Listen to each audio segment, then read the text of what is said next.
Sarah opens her banking app on a random Tuesday night, not for any particular reason, just scrolling out of habit while half watching TV. And then she does something most people never actually do. She clicks See All Transactions and sorts by recurring charges. What she finds makes her stomach drop. There's the streaming service she forgot she resubscribed to after a free trial. There's a meditation app she used exactly twice in 2023. There's a cloud storage plan she upgraded just in case and never downgraded. There's a workout app, a recipe app, a premium version of a to-do list app, 2 different music services because she switched and forgot to cancel the old one, and a subscription box for razors she doesn't even use anymore because she switched brands 8 months ago. She adds it all up. $214 a month, over $2,500 a year. Money leaving her account every single month on autopilot for things she isn't using. Doesn't remember signing up for half of, and would never have chosen to buy if someone handed her the bill all at once and asked her to pay it in cash. This is happening to almost everyone watching this video right now. And I mean that literally. My name is Bobby, and this is the Wealth Insight, where we spend way too much time thinking about the invisible math that quietly drains people's bank accounts without them ever noticing. If you've ever looked at your bank statement and thought, wait, what is this charge? Make sure to hit that subscribe button and give this video a thumbs up if this helps you out. Because today we're talking about the subscription bleed, and by the end of this video, I want you to actually go check your own accounts, because I promise you the number will surprise you. Here's the thing about subscriptions that makes them so dangerous. They were never designed to be evaluated. They were designed to be forgotten. Every business model built around recurring billing has the exact same underlying goal: get you to sign up once and then never make you think about the decision again. The entire architecture of modern subscription services is built on a psychological principle called friction. Asymmetry. Signing up takes 15 seconds and 1 click. Canceling takes navigating 4 menus, a retention offer, a guilt trip email, sometimes a phone call, and a "are you sure" screen designed specifically to make you give up and stay subscribed.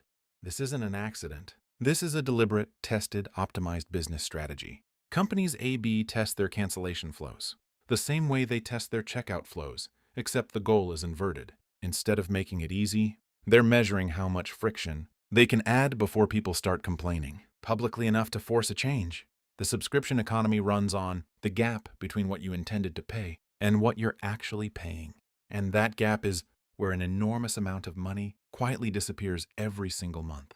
Let's do the real math, because vague awareness of a few subscriptions doesn't hit the same as seeing the actual number. The average American household, according to multiple industry surveys, has somewhere between 12 and 20 active recurring subscriptions at any given time. Streaming services, music, cloud storage, software subscriptions, meal kits, fitness apps, news sites, gaming subscriptions, beauty boxes. The list keeps growing every year because more and more products have shifted from one-time purchases to recurring billing models. Software used to be something you bought once. Now you rent it forever. Even things like car washes and razors have gone subscription. Individually, none of these feel expensive. That's the entire trick. $5.99 a month, $9.99 a month, $12.99 a month. Your brain evaluates each one in isolation.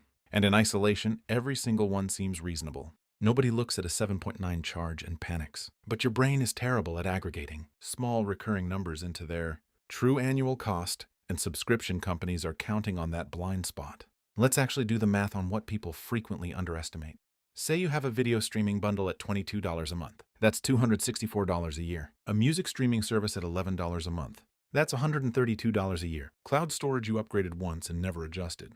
$3 a month seems trivial. $36 a year. A meditation or fitness app at $13 a month. $156 a year.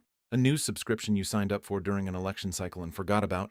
$8 a month, $96 a year. Software subscriptions for photo editing or productivity tools. Easily $15 to $20 a month combined. Call it $200 a year. A subscription box of some kind. Meal kits, razors, clothing, beauty products, averaging $40 a month for many households. $480 a year. Add just these 7 categories up and you're already at over $300 a year. And I haven't even touched gaming subscriptions. Multiple streaming services stacked on top of each other. Premium versions of apps you use the free version of anyway. Or the classic mistake of paying for both an annual gym membership and a fitness app you never use because you're too tired after the gym. For many households, once you include everything, the real number lands somewhere between $2,000 and $3,500 a year. That's not a hypothetical. That's an actual, quantifiable leak in your finances that most people have never once audited. Now here's where it gets psychologically interesting. Why does this happen? Why do smart, financially reasonable people let this accumulate? The answer comes down to something behavioral. Economists call decision fatigue paired with sunk cost aversion. When you subscribe to something, you're making an active choice. You're evaluating value. You're saying yes on purpose. But canceling requires an active choice too, and unlike subscribing, canceling has almost no immediate reward attached to it. You don't feel anything when you cancel a subscription. There's no dopamine hit. There's no immediate gratification. It's just admin work. And admin work with no reward gets pushed to the bottom of every to-do list forever. Meanwhile, there's a second psychological trap layered on top. Once you've paid for something for 6 months or a year, even if you're not using it, canceling starts to feel like admitting you wasted money. So instead of cutting the loss, people keep paying, telling themselves, I'll start using it again, or I might need it later, which is a classic sunk cost fallacy. The money you already spent is gone regardless of what you do next. Continuing to pay doesn't recover that loss. It just adds to it every single month. Companies know this. This is why free trials auto-convert into paid subscriptions instead of asking you to opt in again. This is why cancellation flows are buried 3 menus deep instead of a single button on your account page. This is why some services make you call a phone line during limited business hours to cancel, specifically so the friction of picking up the phone stops you before you even try. The subscription bleed isn't happening because you're irresponsible with money. It's happening because an entire industry has been engineered at a systemic level to profit from your inattention. Now, you might be thinking, Bobby, okay, but these are all small individual amounts. Is this really the biggest problem in my finances? And that's a fair question. No, cutting a $12.99 app subscription isn't going to make you rich. But here's why this matters more than it seems. Unlike a one-time purchase, a forgotten subscription is a permanent monthly liability that compounds. A single unused $15 subscription left running for 5 years costs you $900. Left running for 10 years. And people genuinely do forget things for that long. It's $1,800 for something you actively weren't using. Multiply that across the average household's 12 to 20 subscriptions, and you're talking about a 5-figure sum bleeding out over a decade for services that provided you zero value. And there's an even more important reason this matters. It's not really about the specific dollar amount.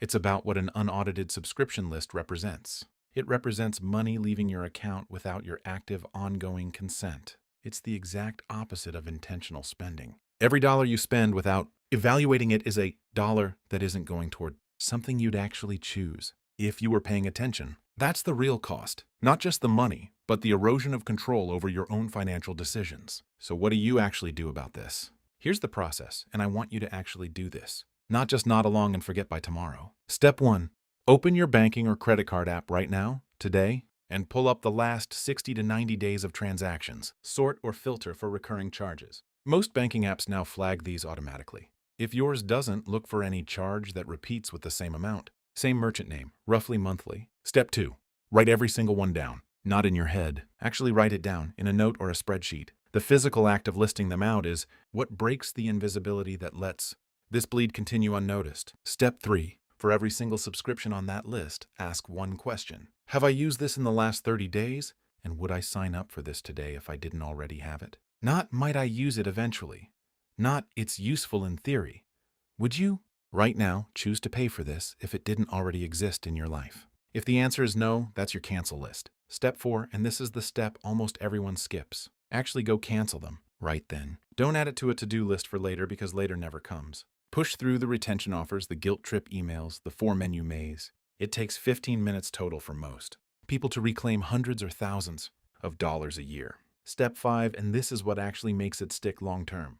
Set a recurring calendar reminder every 3 months to do this audit again. Not because you'll necessarily find new problems every time, but because new subscriptions creep in constantly. A free trial here, an app you download for one project there. The subscription bleed isn't a one-time problem you solve once. It's an ongoing leak that requires periodic maintenance, the same way you'd check your car's oil or clean out a filter. Want to leave you with this. Subscription companies have built an entire business model around your forgetfulness. Every single recurring charge you're not actively evaluating is a small transfer of wealth from your future self to a company that stopped earning your attention months or years ago. This isn't about being cheap or depriving yourself of things you genuinely enjoy and use. If you love a streaming service and watch it every week, keep it. That's intentional spending and there's nothing wrong with it. This is about the difference between choosing to spend money and simply forgetting that money is leaving your account. The people who actually build wealth aren't the ones who never spend on anything enjoyable.